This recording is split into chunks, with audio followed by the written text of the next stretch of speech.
invest to generate income, definitely. Training more medical school places, which are being promised. Yeah, so not just that, and that's a bit of a political spin, isn't it? So expand lots of medical school places, great.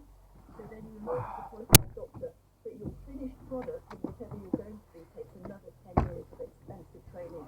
And you do work for the NHS and deliver service along that journey, but you need to be trained in the skills to become a consultant or a working doctor doing something day to day. And that's not really alluded to in any of the manifestos. I'm a bit confused by this video. This must be happening. People are developing their skills. They are being promoted. They are progressing. They are, but nothing like enough. And so the pandemic, there's tons of evidence. The pandemic obviously stopped operating completely for a period when we weren't sure about safety. Then we started again. And now there is a push, understandably, to clear a backlog on waiting lists.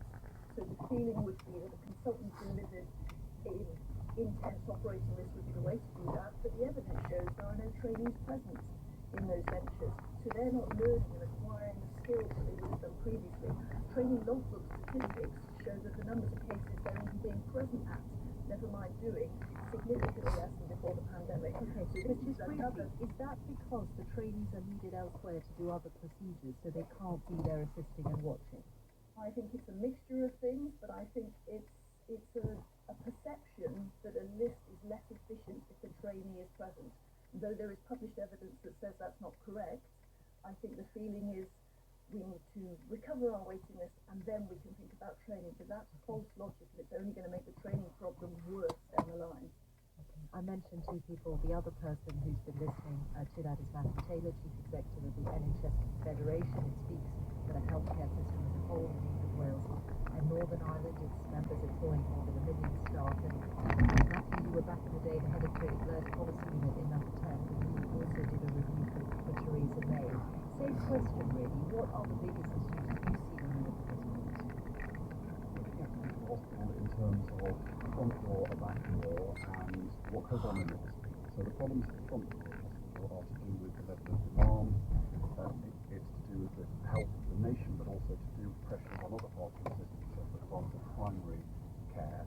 And the problem at the back of the hospital, as Julia vividly described in your conversation with her, is whether people can get out of the hospital. You know, we have kind of up to 1 in 6 people in hospitals are ready to, but they're not able to due to a lack of social care within the community.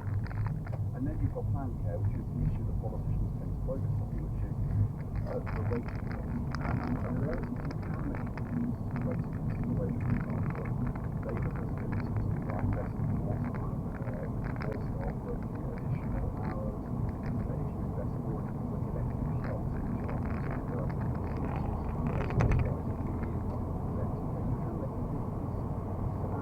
뭐 다이가 참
focus just on hand searches. We don't have to stop all that. We know that they are much more efficient than to do that. But when you come to investment, we have a whole set of long competition and short term.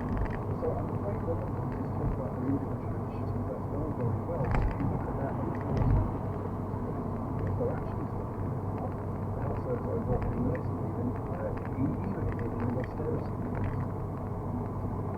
So, Dr. Taylor, thank you very much. And thank you to Julia Turney and to Julia Wilson as well for the intelligence.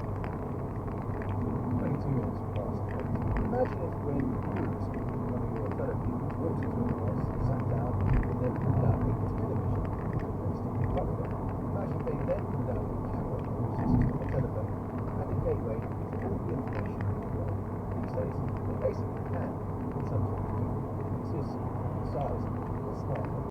There is growing evidence of the harm caused to adolescents by smartphones and in particular social media. There have been growing calls in these countries to ban smartphones in schools or premises and to raise the minimum age for use of social media. In America, meanwhile, the Surgeon General, Dr. Vivek Murthy, has now suggested warning companies should be used on social media platforms similar to those on cigarettes and products. She was one of the experts of the American psychologist, Dr. Jean Twenge, who has written several books on technology, Y, Gen, and generations. She told me about the evidence now shows in terms of the impact smartphones are having on young people. We know that in the US and UK and across Europe, we are seeing a huge increase in depression among teens. And that happened right at the time that smartphones and social media became popular. We also know that the more hours a day teens spend on social media, the more likely it is that they are going to be depressed. And there's now also an increasing number of experiments that can show causation. For example, when people give up or cut back on social media, they're happier, they're less likely to be depressed than those who keep up their normal levels of social media use. What's the mechanism by which that usage translates into depression? Why do we think that that's happening? There are many, many mechanisms. It's one of the reasons why the rise of social media is such a strong candidate for being the cause of the adolescent mental health crisis. There's the displacement of time when they're spending 5, 6, 7 hours a day on social media. They're spending less time with their friends and family face to face. They're spending less time sleeping. Not a good formula for mental health. Then there's all of the content that they see online that teen girls and young women, for example, are seeing these perfect bodies on Instagram, and that can lead to body image issues, and that can lead to depression. Then there's also a lot of bullying and negativity, which also isn't good for mental health. That's just the tip of the iceberg for some of the possible mechanisms. So what do you make then in that context of this idea from the Surgeon General for warning labels on social media platforms? I think it's a really good start to have a warning label to raise awareness of these issues. I think we can and should go further. The minimum age for social media is 13. It really should be more like 16, and age should really be verified. At the moment, it's not. The BBC has approached YouTube, TikTok, X, and Meta, which is Facebook and Instagram, to comment. We've not heard back yet, but in general, these platforms say they take very extensive measures to try to protect children, both by requiring age verification and then limiting the amount of content that they can see after 2 days. What do you make of that defense from the technology companies? Well, that's news to me because my understanding is all you have to do is check a box saying you're 13, to lie about your birthday, and wrong. And we know from extensive survey data here in the U.S. that many 9, 10, 11, 12-year-olds who are not supposed to be on these platforms have used them. And many have their own accounts and spend hours and hours a day on them, particularly on TikTok. Yes, and the gateway to that technology of social media is smartphones. You should make it harder for kids to actually use smartphones, including a very lively debate, as you know, in the UK at the moment about banning smartphones, not just from schools but from teenage lives until they're at least 16. I think that we do have to think more carefully about handing especially children, in internet-enabled smartphones without an in-control ride. It's really clear that that's not a good idea at that age. Because then it's just all open. They can get on any social media app they want. They can look at anything they 唔好亂 want 講， online. 亂講 They 嘅。 can spend many hours a day and night spending hours not sleeping. So I appreciate myself and my younger two have phones designed for children. So they do not have internet access and they don't have any ability to have social media on them. My oldest is now 17. She's got a smartphone, but until she turned 16, she had a flip phone. So there are alternatives out How much, there Matt? to giving your kid an internet-enabled smartphone. You know, most young adults say How much? they wish How much, TikTok didn't exist, for example. There's young adults here in the U.S. who are advocating No. for more regulation Ask around me. social media. 但你每次一出嗰啲新嘅 video，跟住有新嘅 subscriber， who 你啲 are video 冇乜人睇，不過 protesting the idea that we should maybe live 你唔係應該 in 係 person a little bit more. It's 將你嗰啲 gaming video Dr. Gene cut Crane, 啲出嚟整個 thank you short 咁 very 樣 much indeed for joining us. 跟住啲人 They're 先 really 知道 interesting. If 知道 you 你 are keen on this 整呢個 theme, video there's a gaming fascinating video program on Radio 4 this weekend. It's called Living Without My Smartphone, and it basically tracks teenagers who gave up their smartphones for 5 days with rather intriguing results. You can find that on BBC Sound. 5 days. That is quite something. Hard to imagine in our household. I'll have to listen to that and try and pick up some tips. Rob, sport, morning. Good morning, Michelle. Well, just two matches to go today. Turkey against Georgia and Portugal versus the Czech Republic to complete the first fixtures in the group stage of Euro 2024. So, how's the tournament going so far? Well, okay, but with reservations for England. Well for hosts Germany, but at the expense, of course, of Scotland. And Slovakia beating Belgium 1-0 last night counts as the first shock of the championship. But we'll start with the other game last night, a 1-0 win for France against Austria, with the news that French captain Kylian Mbappe may have broken his nose with an injury described by France's head coach Didier Deschamps as complicated by former Welsh international Ashley Williams is in Germany with a neutral view, of course, for the BBC. Good morning to you, Ashley. How serious is France in this match, do you think, without Mbappe, if they can't get him fit for Friday's match against Norway? Good morning, Rob. He's a massive miss. He's the best player in the world right now, I think. So he would be a miss for any team. I'm guessing they can get a mask on him or something. I'm not a doctor, I don't know. But we've seen broken noses before. If he doesn't get on the pitch, they have a wealth of talent that they can put on, and none of which are as good as Mbappe. We saw what he did last night in the Park game, where he just created a little bit of confusion and caused an own goal. So it would be a disappointment, but they have one of the best squads in the world, so I'm sure the next man up will do a good job. Sure enough. Well, beyond that France-Austria result, tournaments like this will always be further to like partner with a shock result, and Slovakia beating Belgium, but it's right up there, isn't it? It is, yeah. I think, I've got to be honest, I do think that Belgium will seem to always fail to deliver at the right time. I didn't see that result coming at all, and I know they had their chances in Belgium. Early on in the game, Romelu had a couple of chances, but these teams they're good teams, and they're going to put up a fight, and they're here for a reason. So they've got through a whole qualifying campaign, which means that they're a good team. So it's not really that much of a shock. I know that the rankings, it is a shock in the rankings, but all the teams out here that I've seen can play good football. And then actually, Scotland plays Switzerland tomorrow. After that 5-1 thumping by Germany, you have to wonder about the Scottish squad's self-belief, don't you? Yeah, and it Oh, wasn't. It was the scoreline wasn't good, the performance wasn't good, and it was a tough night for them. But they've had a few days, and as a professional, you would have been there before. It won't be the last time they'll feel like that. It's disappointing, not what they wanted, but they've got to, recover from that. That's the only thing you can do. And the beauty of football is, the majority of the time, there's always another game. We appreciate it, and you've given up part of your evening, and I hope you found it interesting. And thank you to the three of you for taking everything on board as you did. Thank you, everyone, very much. For the candidates. So if you live in Bolton West, that is a coming up next Monday on Monday the 4th. Email us today at bbc.co.uk. It's 18 minutes to 9. The Wall Street Journal reporter Evan Gershkovich has been behind bars in Russia for 14 months now. He's been accused of spying and denies the allegations. Yesterday he was told that he would have to travel thousands of miles for an espionage trial that would take place behind closed doors. A short time ago I spoke to Emma Tucker, the editor-in-chief of the Wall Street Journal, and I asked her if this was a sham trial. Completely bogus, and I think it's really important to stress Evan will receive little, if any, process that he would expect to get either in the US or Europe. More of it is behind closed doors. It's going to be held in secret. We're going to know very little about what's really going on. And two key points that people not following it closely should be reminded of. First of all, Evan Gershkovich isn't the only journalist who Russia locked up in recent years, to put it mildly.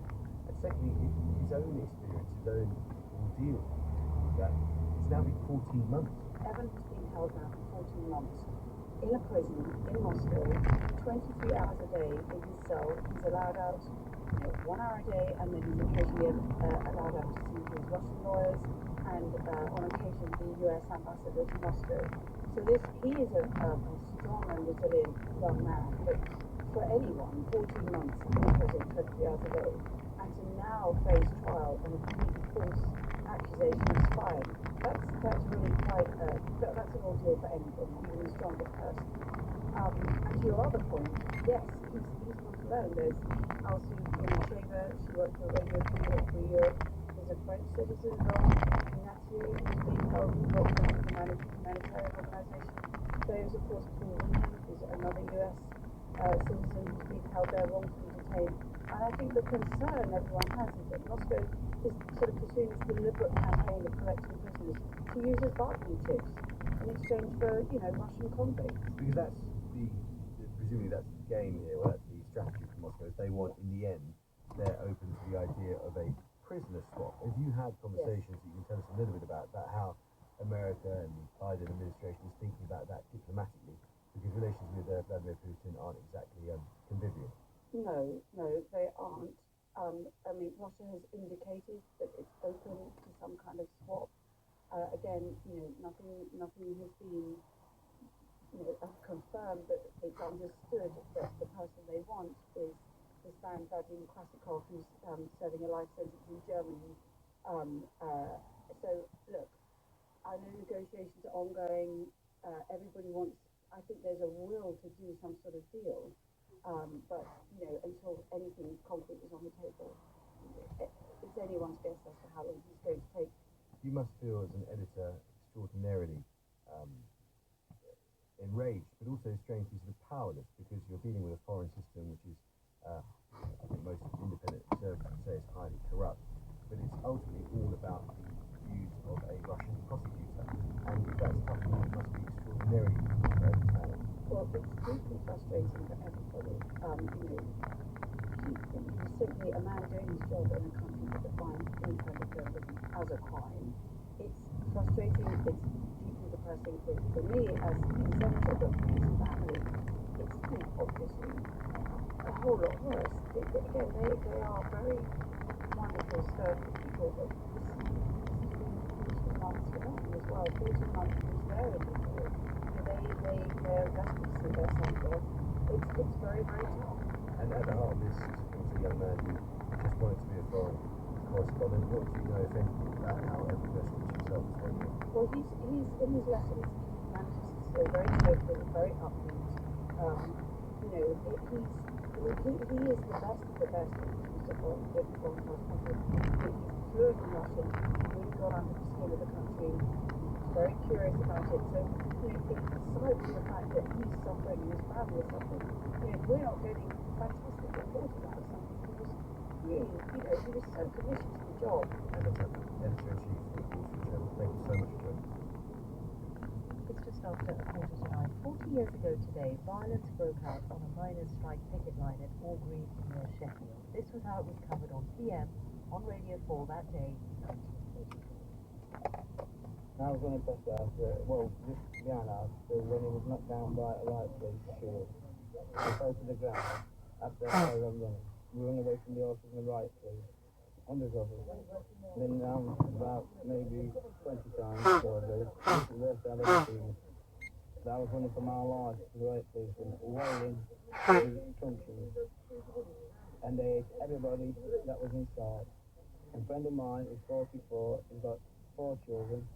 He couldn't run fast enough to get out of the way. He tipped over a body, fell onto his knee, bang with a truncheon. As he got bang again, split his head open. He's in the hospital now getting stitched up. So that was a first-hand account that was on Radio 4 that day from an unnamed man who was the picket line. 120 police officers and miners were injured, and the event has continued to be marked ever since through culture and commemoration of different kinds. In 2001, the artist Jeremy Deller created a major reenactment of Orgreave. He joins us, as does Michael Donald, co-author of a new book called The Uncivil War, The Battle of Orgreave, and it accompanies a new documentary that premiered this week at the Sheffield Documentary Festival. It's called Strike, An Uncivil War. Michael Donald, tell us first about the people you spoke to for the book. Well, I grew up in Belfast, so my memory of Orgreave was seeing the 9 o'clock news and seeing the horses in the 9 o'clock news, which just sort of burnt into my retina. So whenever it came to this project, normally I bury myself in history books, but I thought Dan making a film, I thought I'd hear it firsthand from them. So the great thing about the film Manchester is that we spoke to miners, we spoke to non-striking miners. I would never use the word scab, but we spoke to the police, we spoke to the families, we spoke to the couples. So the idea was to paint a picture of just the human experience of what happened that day and let people come to their own conclusions. Daniel Gould is the filmmaker, that's the Dan you mentioned. Yeah. Did you find that people with 40 years on were still affected and scarred by this event? Yeah, I mean, for many of the miners who were there that day, they would describe their lives because of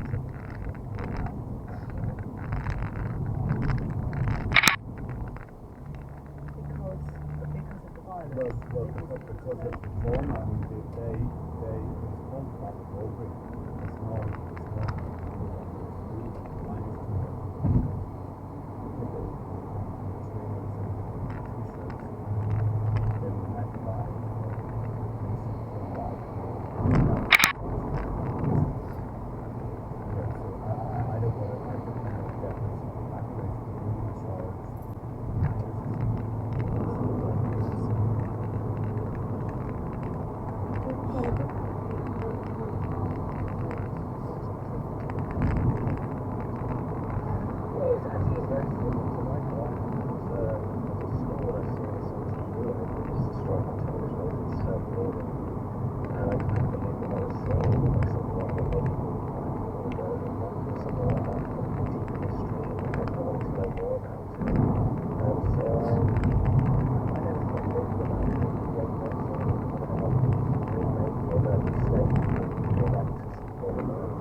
Yeah, yeah, so, yes.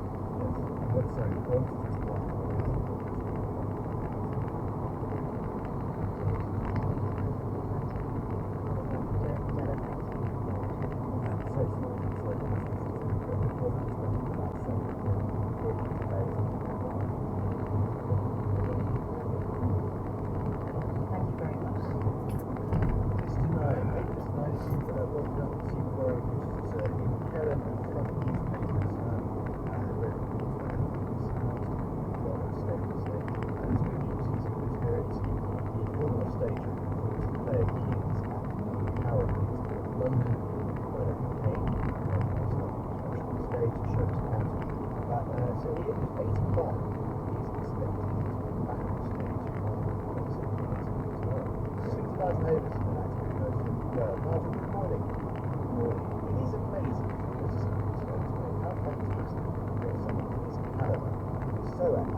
Thank you very much. Have you taken us through an actor's mindset? Are you always mindful that it's there, this smile of terror in your back of your mind? Well, yes, in fact, I was in the West End with Patricia Hodge doing Private Lives recently, and we had a sort of dance sequence in the middle of Act 2, and we were very aware that the pit was a matter of inches from where we were. and we couldn't see it was just a dark black hole, and every night I used to grab her and make sure she didn't disappear in there, because the threat is always there. And there's something about Sir Ian. You did a performance Lear at the Minerva Theatre in Chichester a few years ago, where he got absolutely drenched in rain for the scene on the Heath. And you thought, how's he doing this night after night? There is something about him which is completely indefatigable, which you'd have picked up when you first started working with him way back in 1969. I did work. It was my first big professional job in which was Scotland, Shakespeare, and Marlowe's Every Second. And he's really the reason that I'm an actor, because he went through it. Yeah. And he was nicest, kindest. I was the most junior member of the company, and could not have been kinder and nicer to me and encouraging and what a character. He is they say, I agree, our greatest living actor. Yeah. And there's something also about the fact that he's on stage. A lot of people, perhaps when they get to stereotype too much, they might want the kind of the luxury of doing stuff on screen, TV and film. He's had this tremendous commitment to theatre, and particularly regional theatres for decades. Yeah. I know. He likes to tour, and I've done the same thing over the years. I've toured a lot. And, I always find the audiences on the road are just so magnificent and so much nicer than anything in the West End. Yeah, where it's going to be absolutely electric if he does get back on stage tomorrow as we go. Nigel Havers, thank you very much indeed for speaking to us. And so Ian, if you're listening, we wish you 4 minutes to 9. Before we wrap up this morning's programme from Motherwell, let's get a broader sense of the campaign in Scotland with Rachel Ormston, Research Director at Ipsos in Edinburgh. Rachel, first of all, I see in the Times this morning, it is reporting Labour's increased its list of Scottish target seats to 36. That's an increase of 10. What do you make of that? Yeah, I mean, I think it's very clear that since early last year, particularly when Nicola Sturgeon resigned, that the direction of travel in Scotland has really been towards Labour and away from the SNP. So our latest Ipsos Scotland poll last week had them neck and neck on 36% each. Which is a huge change from 2019, when Labour were actually in third place behind the Conservatives and a very dominant SNP at that point. But there is still quite a lot of uncertainty. Scotland has a lot of marginal seats, and relatively small shifts in either direction could make a really big difference to the number of Labour and SNP MPs that we see. So I think there is still a lot to play for, and that Labour may well be targeting those seats, but so will the SNP. I think it's also worth saying that. Sorry. Carry on. I was just going to say that 4 in 10 people still tell us that they may change their minds in Scotland. So again, still a lot to play for there in terms of votes. Okay. And what about the Conservatives and the Liberal Democrats? The Scottish leader announcing that he will stand down as Scottish Conservative leader after the election, so they may perhaps feeling a bit less confident about that at this point. The Liberal Democrats actually aren't doing as well in the Scottish polls as they seem to be doing across the UK, so they were on around 5% last week, so again, but they will again be targeting particular seats, so it really depends on how efficient their vote is in terms of where it falls. And the SNP, they're now, John Swinney on their second leader since Nicola Sturgeon. The fact that change happened just before the election was called, has it had an impact on campaigning? Well, of course, John Swinney won't have been expecting to be fighting an election campaign less than 3 weeks after taking over as SNP leader. So I think, certainly for him, it will have not been what he was expecting. It's difficult to say how much impact it's having on campaigning. Obviously, their manifesto is out tomorrow, so we'll see how they set out their full then. But would it be, if this is Labour's target number of seats now, 36, what's the sort of range of seats that based on your current polling, do you think they might realistically get? Yeah, I mean, opinion polling generally is more about predicting sort of the share of the vote rather than the number of seats. So yeah, quite almost just about kind of projecting seats. I mean, I think what I will say, as I said earlier, is just that because there are so many seats in Scotland that are quite marginal, it also becomes quite difficult to predict that. So it could be at the higher end, but yeah. Rachel Alston, thank you. That's it from us. Thank you so much for listening. Just time to tell you that, or remind you that the Today podcast has gone up to twice weekly during the election campaign. You can find us on BBC Sounds. Record listener numbers in this week. It's very great. Just head to BBC Sounds, search for the Today podcast, and hit subscribe. That's all from us, and the long view's up next.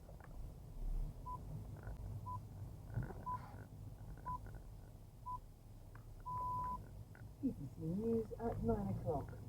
The Russian President Vladimir Putin has praised North Korea's support for the war in Ukraine. After his first visit there for more than 20 years. The US has said it's concerned about the weakening relationship between the two countries. Correspondent in South Korea, Sam Khalil, says increasing trade links benefits those leaders who are under a range of international sanctions. Their weakening economies are increasingly isolated on the global standing. Russia, of course, because of its war in Ukraine, and North Korea because of the continuing development of its nuclear arsenal. And I think it's significant because it shows that yet again how desperate Vladimir Putin is, not just for North Korea's munitions, which we know from the United States has been used by Russia in the battlefield in Ukraine, but also I think to show the world, especially the United States, that he can still be a statesman. A social media campaign involving celebrities and sports stars is hoping for a last day surge in voter registrations in time for the general election. It's estimated that 4.3 million first-time voters have not yet completed the online form. The UK has the lowest levels of public and private investment of all the G7 nations, according to analysis from the centre-left think tank. The Institute for Public Policy Research has warned that it's holding back the UK economy. It said in recent years Brexit uncertainty, multiple chancellors and frequent tax and regulation changes had all dampened investment. Conservative Party is planning to reduce government investment over the next parliamentary term. Key figures suggest the rate at which grocery prices are rising has slowed for the 16th month in a row. January's Temp showed supermarket prices were 2.1% higher than a year ago, down from 2.4% in May. The Noel Coward Theatre in London says that Ian McKellen is expected to make a speedy and full recovery after he fell off stage during a performance last night. The 85-year-old, who's playing full staff in Clare Kings, is said to be in good spirits. BBC News. This is BBC Radio 4, where later this morning Nuala McGovern will be bringing us the Women's Hour election debates, with senior women from the 7 main political parties taking part. You can send your questions for them, 84844 is the number to text, or you can send a voice note through WhatsApp if you save our phone number from the contacts. The number is 03. Deactivating and people would have those intentions but ultimately like that. And you would actually test what sort of pictures form up or what sort of messages you should send to make them more likely to reactivate. Yes. Jeff left Facebook in 2020. He had liked the fact that all these brilliant minds in Silicon Valley just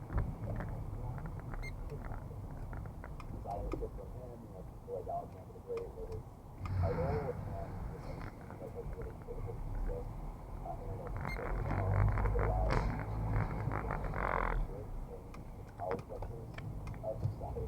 How did I know that? That was fairly wet. I think that's the ultimate mental wellness challenge of most large tech companies. When they run out of sensors, the bandwidth that makes it one of the most pernicious. A year later, Mark's mentor got Max one. Early in 2000, already a couple hundred million. Nigel. And Mark's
mission is to make the world's information accessible and global source. So we've never had access to just all the world's information in seconds. Google had worked out a way to make money on the new internet, targeted advertising. Take the data generated from all of our online searches and turn it into something advertisers can use. The person driving this was a little Google executive called Sheryl Sandberg. And then we launched this thing called AdWords, CMRs, and it cost money like all of them. And I created business. Sandberg created a system of internet with profitable advertising. If you had enough data and enough users, you could personalize ads in a way that had never been done before. Advertisers loved how Google seemed to show adverts to the right people at the right time. When Mark met Roger McNamee in 2006, his revenue was $10 billion. 2 years later, Google used Sheryl Sandberg was one of the most sought-after execs in the world. That's when she decides it's time to take action. Joe Conacher listened to Mark in 2007. I remember he worked at Mercedes Benz for lots of years, and we had this very interesting conversation. It was great. So the first time we met, we went to a restaurant, a local restaurant. It was here. What? I was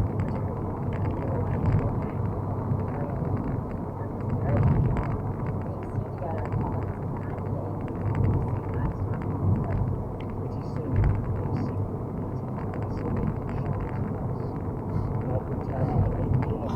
and stay until Sheryl came to town when she had 2 small children. Sometimes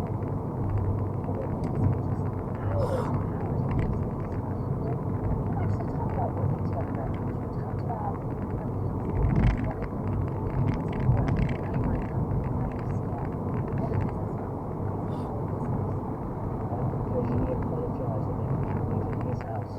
He was still living in an apartment with a single piece of furniture, which was a photo. Sheryl saw beyond all this. Google knew about your searches, but Facebook was learning about you. Thanks to its incredible growth, Facebook had access to vast amounts of data it could use to build an intimate picture of every single one of us. Where we went to school, where we go on holiday, who we talk to, the things we like, what we really care about. Sheryl knew that advertisers would go crazy for this, and so she agrees to become Mark Zuckerberg's number 2. The year Sheryl joins, Facebook was operating as a loss. 1 year on, for the first time, it generated $777 million in revenue. The majority of it from advertising. Google and Facebook are doing more than making money. They're pioneering the business model for social media. You don't charge users, you make them a product. Then aim for exponential growth, blitz scaling, and create vast data sets which can be parceled up for advertisers. Data is becoming the new oil, and everyone wants it as quickly as possible. Social media companies start popping up all over the place. Tumblr, Pinterest, Snapchat, Twitter. If you can build something that encourages large numbers of people to log on and start sharing, fortunes could be made almost overnight.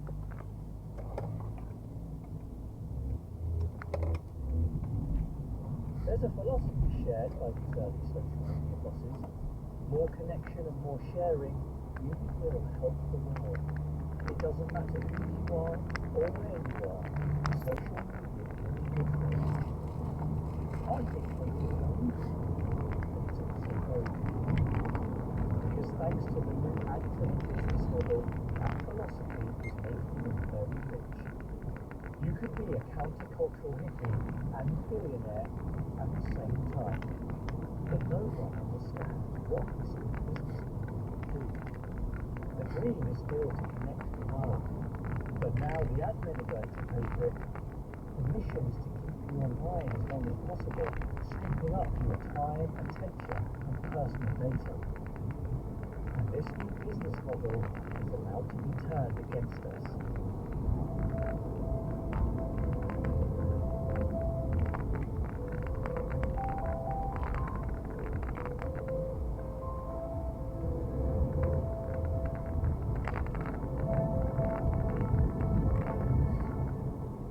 Next time on The Gatekeepers, the techno-utopian vision starts to disintegrate.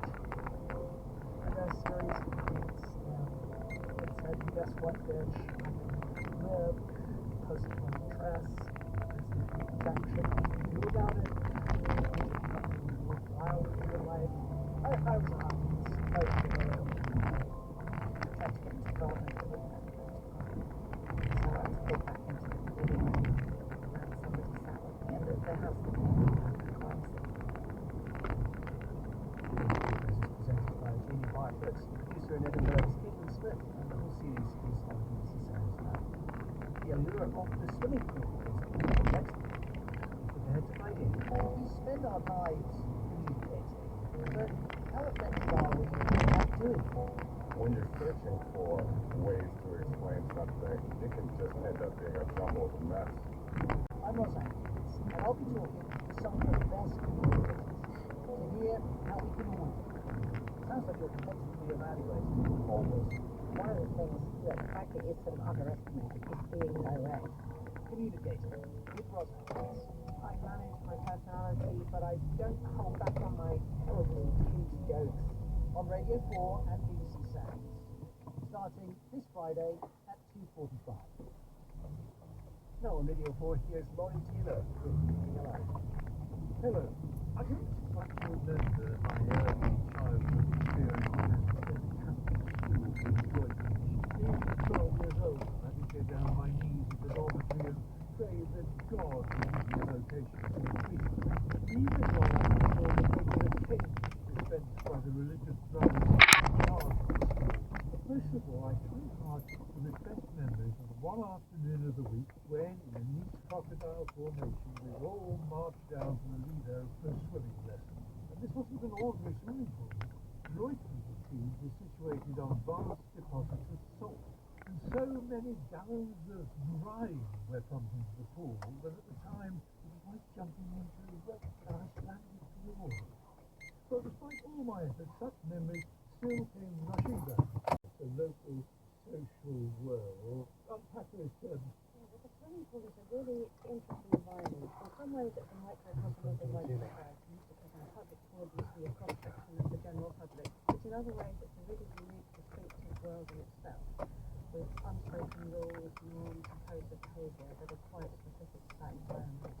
And negotiated order is this idea that social order and even power and control operate at the micro level between people in their interactions and encounters in everyday life. Now, your study takes the form of what you describe as a retrospective ethnography of swimming pools in the UK. Now, as a regular swimmer, a chlorine junkie would describe yourself. You visited countless pools across the country and observed similar patterns of behaviour in each. Over a period of 2 years, you looked at carefully one public municipal pool in a medium-sized city in the south of England. You recorded impressions and conversations with other swimmers.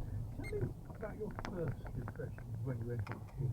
It's fascinating how calm, orderly and civilised the behaviour that I observed was. Given that it's such a highly safe, there's lots of people doing their own thing, strangers to each other, yet somehow people know how to behave. They follow the unspoken rules of behaviour. So I kind of wanted to keep that kind of sociological aspect of how social is possible. One of these competitions was included up to 100 swimmers, each with their own agenda. They seemed somehow to navigate their way around each other. Now, choosing to what extent is this background affecting social hierarchy? Or are there other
secondary issue for a secretary rule, mutual respect for each other's disciplinary swimming regimes. We're talking about fast swimmers rushing up and down lanes or going slow. Is that the sort of thing you're talking about here?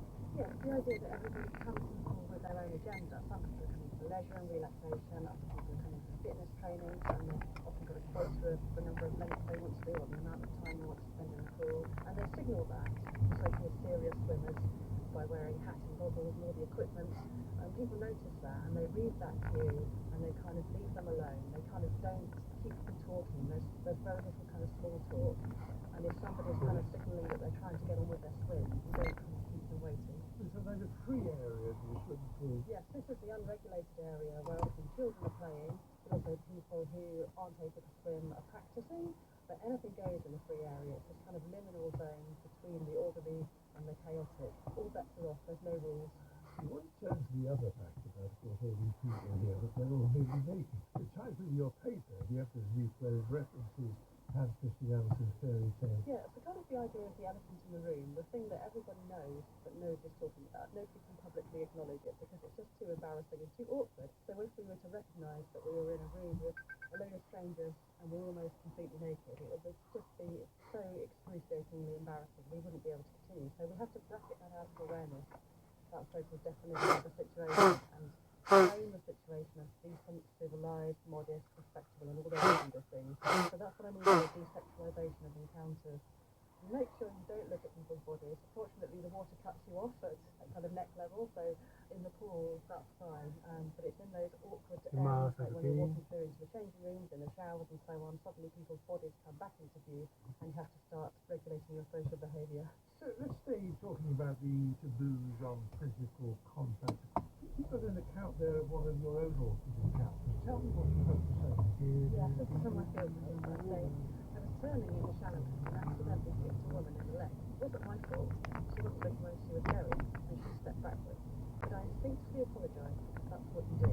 It reminded me of another time when a man did the same to me, but he looked really embarrassed and he apologised profusely, as if I might think that he was trying to touch me. But there are awful zones here, aren't there? Touching the body. Also talk about the showers.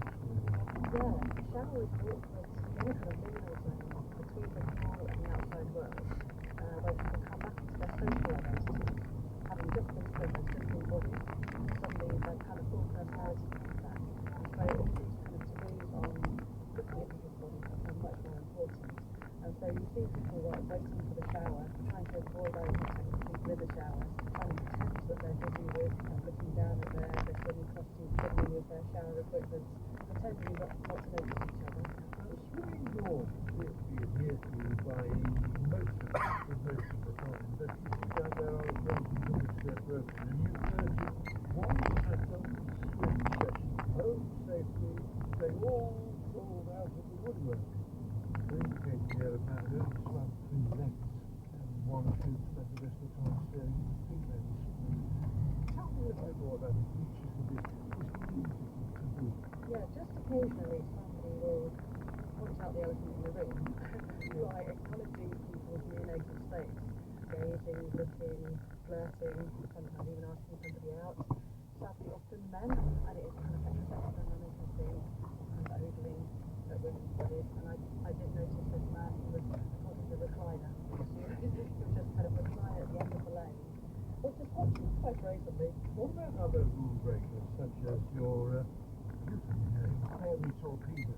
It's this idea of this kind of burly, very confident, assertive, middle-aged man who just takes no prisoners. He's bombing up and down the lane, and it's an attitude of entitlement and dominance, as if it's just his private lane, so everybody else just goes flying out of the way. What was the reaction of swimmers to the rule breakers? The majority of the swimmers are normative and conformist, so they react with kind of moral indignation to a rule breaker, and it makes them unite and cohere together. Everybody gets annoyed by the same things. It's like the perception of rudeness is so subjective, but it's also culturally and socially negotiated and understood. So everybody recognises when there is a hairy torpedo because they're annoying everybody. And so you kind of come together in your righteous indignation, and somebody might confront that person. What do you draw from your study about micro-interaction of individuals? I think it's the idea that although everybody appears to be an individual in their own world,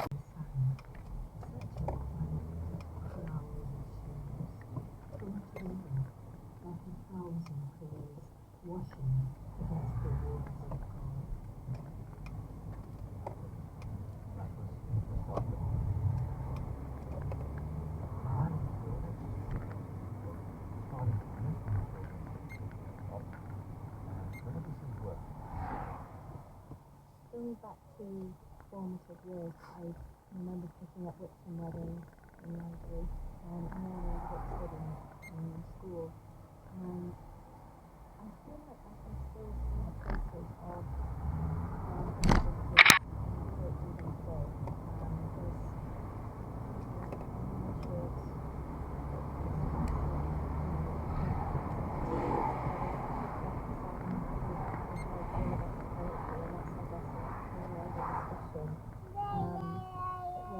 There's Yeah.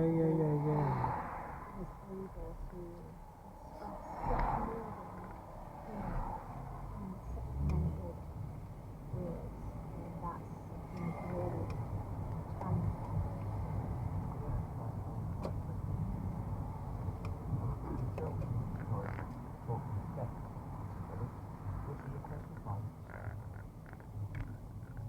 Talking in bed ought to be easy. Lying together there goes back so far. And endless. And two people being honest. Yet, more than half transparently. Outside, the wind is inconceivable, breathing and distorted clouds and dark clouds creep up on the horizon. None of this is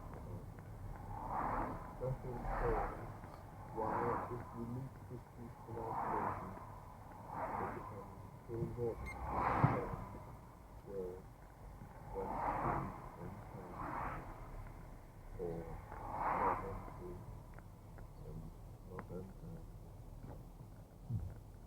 Philip Larkin reading his poems talking in bed, and hearing him talking there. I remember how he spoke at university, in the 70s, and he was a sub-warden of this hall nursing study, which more than 6 years.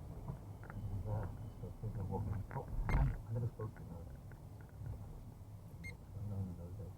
I started being interested in poetry, but just that voice and talking back. Now, before we go on to some more listening requests, can you read one of your own poems? I'd love to. So this piece is called ABCDs of Equal Opportunities.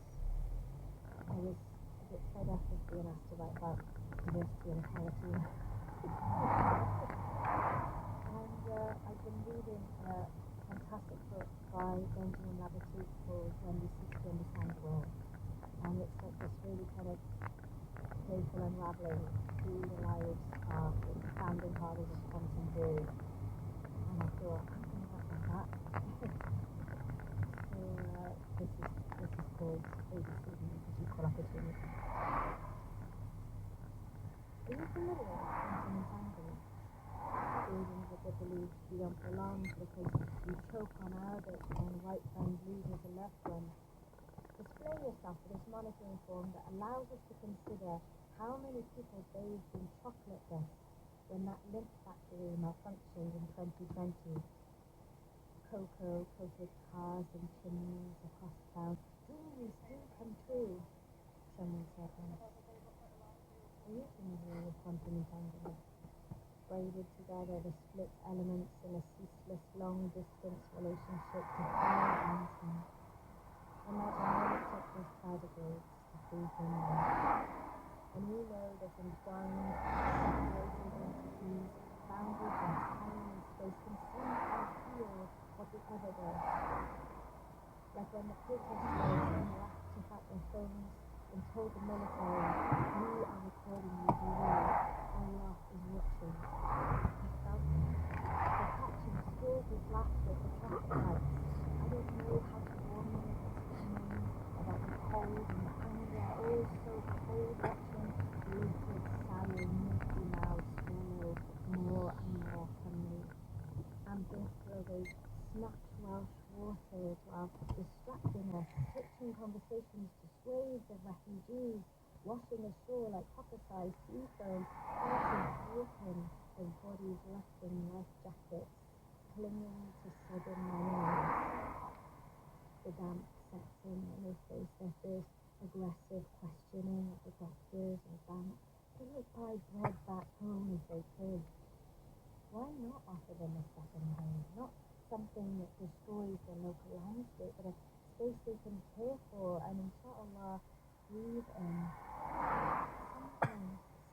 You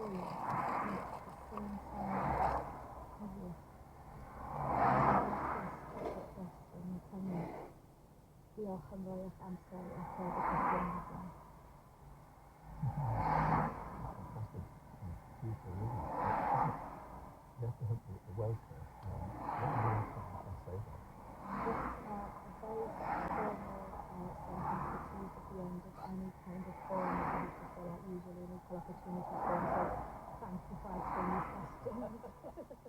Remember that at the end of the program. Exactly. What was that?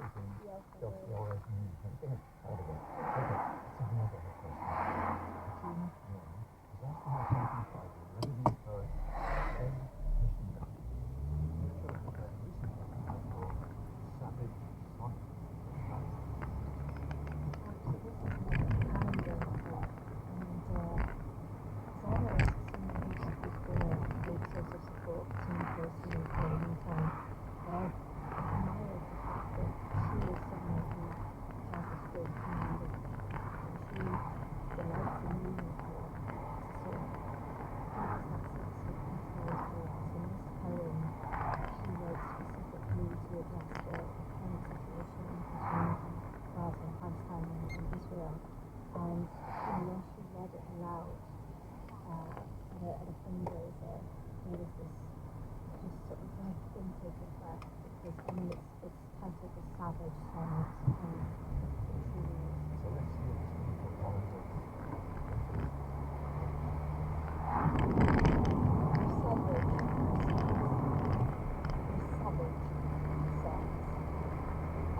didn't realise that. And I was struggling to find any sort of inspiration. And you know, as the national poet, you are kind of expected to write poetry. So, Sorry, Coco. So I'm late. And this I thought I was at the library, but one of okay. the ones that really Oh yeah, that's an option. That's why I left it. That's where the So what you're saying, as a poet in times like this, what do? You head on to the problem, you sidestep it, and you try to look another way, mind the whole 이제만 Coco. Yeah, busy. Let us hear those winter Sundays read by the actress Bonnie Hunt in a recording from the BBC. Sundays, too, my father got up early and put his clothes on in the blue-black cold. Then, with cracked hands that ached from labor in the weekday weather, made banked fires blaze. No one ever had. I hate and fear the cold Type video만. When the rooms were warm, he called, and slowly I lost breath, feeling the horror of sleeping in the cold, polished my bed sheets as well. What did I know? What did I know? Life's a snare.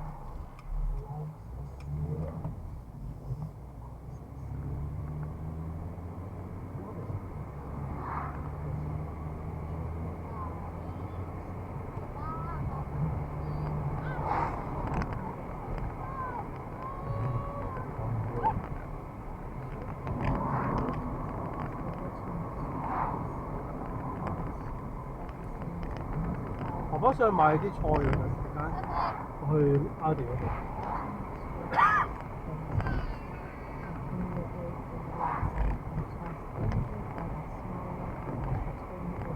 即係邊度買？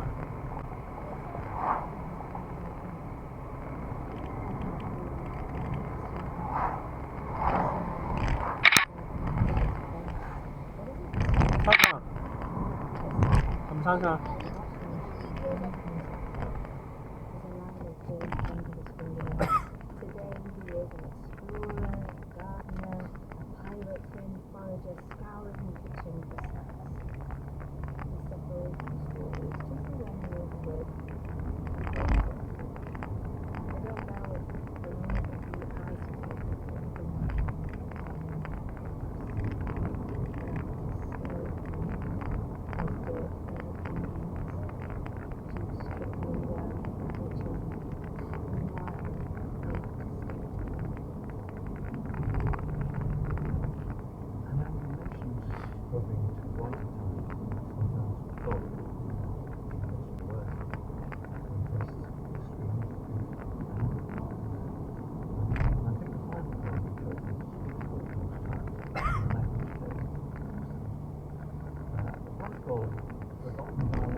My phone? 我冇聽過嘢喎。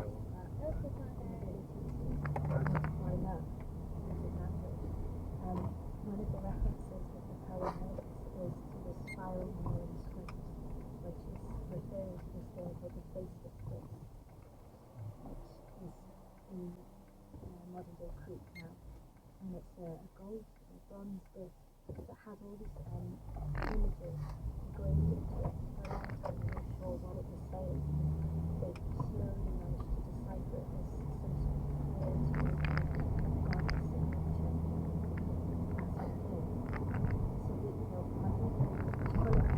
你都食咩陣間哥哥 ？OK。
another, because I feel they've really sorted out that. The Verb is a weekly dance new language. We'll dance with poets and poetry lovers with words, centre schemes and spotless. The character is so fixated on it, I have no choice but to follow her fixation through fantasy. Shining light. And the way that the voice reflects the deep hardcore. That's what happens. The Verb, we may never know it. Now on Radio 4 and BBC Sound. In the afternoon. Over on Radio 4 Extra, Kathleen Sitwell was talking about their area history and the changing shapes and styles, including creative glass fibre and papier-mâché, as the latest designs for the batteries. They hear on Radio 4, David and Simon are here to take you into the world of crisis management and political spin.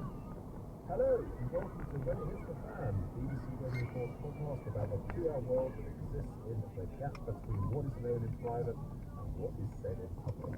More on that later. Simon Lewis. And me, Jamie Yowens. In this episode, we take a look at Keir Starmer's expectation management PR playbook. Maybe not. Can we Mikel Arteta? No, he is not. And Charles Daniels. Why has Captain is getting elected a lot like? The Reform Party. He will explain. And we'll be looking at what to do when you're thrust into a spotlight you don't want to be in, including how best to cope with the global glare of dating the most famous woman on the planet or being a political spouse. This week it is Keir Starmer's turn to have a fan who just wanted you administer City PR campaign. How is he doing? Diane Abbott will primary increase. I get that there a lot, and I can tell you why, in my opinion, people in Venezuela and Secure said that they're doing it. It's because they see him pop as a sir, and very sadly, because of the economic failure, they cannot see somebody who does something exactly what they want to do. That is why they laugh, and that is their. What do you think, Simon? Brave or oversensitive? Well, probably a bit of both, but what I thought was most interesting is that, as you say, the Green audience didn't like it. But you know what? I've noticed in this election, there's been more outbursts of laughter from audiences directed at leaders than I can remember. Is there something about how the political class generally is perceived by voters? I just worry that there's probably more cynicism now about what politicians say about themselves and their backstory than ever before. But here's my view. I have to say that net, all has gone pretty well in communication terms so far for the Labour campaign. We just have to look where the polls are as of today. But the Conservatives could be about the last weeks. Rishi Sunak is being urged by some in his party to quote-unquote go for Keir's jugular to save their early campaign. Well, do you think he will? And if he does, how will Keir cope? This is always risky. Do you remember that he could Tony Blair being called Andy before the 1997 election? And the devil lies. New Labour, New Labour advertising campaign at the same time. Well, that is well, the Conservatives. That's involved in look, I think the Labour number of the first time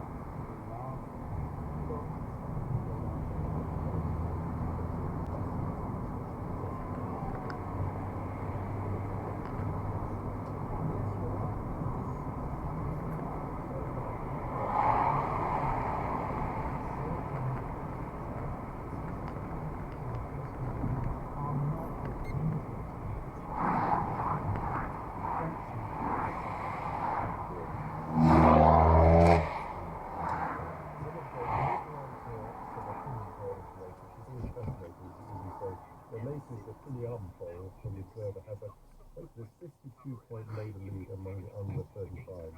But Labour can't take their foot off the pedal. Remember, Theresa May lost her majority with her dementia-taxed U-turn during the 2017 election, which I think shows ultimately it's not the less successful PR moment for Labour, it's policy and perceived policy changes. That's what can really change the weather. Most importantly, also just said that even though they are ahead in the polls, Labour has to deal with expectation management. It's a bit like being in public school since 1966, which, by the way, was the year which Labour won a big majority under Harold Wilson. The serious point, I think, is that you have to consider tone, timing, and have a strategy for keeping up expectations if you can. The royal family and their advisors are great. And during the run-up to the Golden Jubilee in 2002, and at the time that planning began, Not like you. not in 2000, It the just Queen, the late Queen, was ran out absolutely crystal clear. She said, let the interest Wi-Fi. grow slowly. You need to surprise people. You Okay. don't want to overhype. And Okay. you know what, looking back at the Golden Jubilee, a lot of people Okay. didn't give it much thought, and then come 2002, it was a huge success. 嗰度有個 That was 細 a 路 big 仔。 lesson, and if you promise too much, There's a then child there's there. almost more of a problem. You want to And play I with them? do think Or that him? he has Or done her? in the next 2 weeks or so is to make sure that he and his party don't give any promises they can't deliver. And I think what's really important is across all the stakeholders, it's not just the voters, it's everyone who will have a stake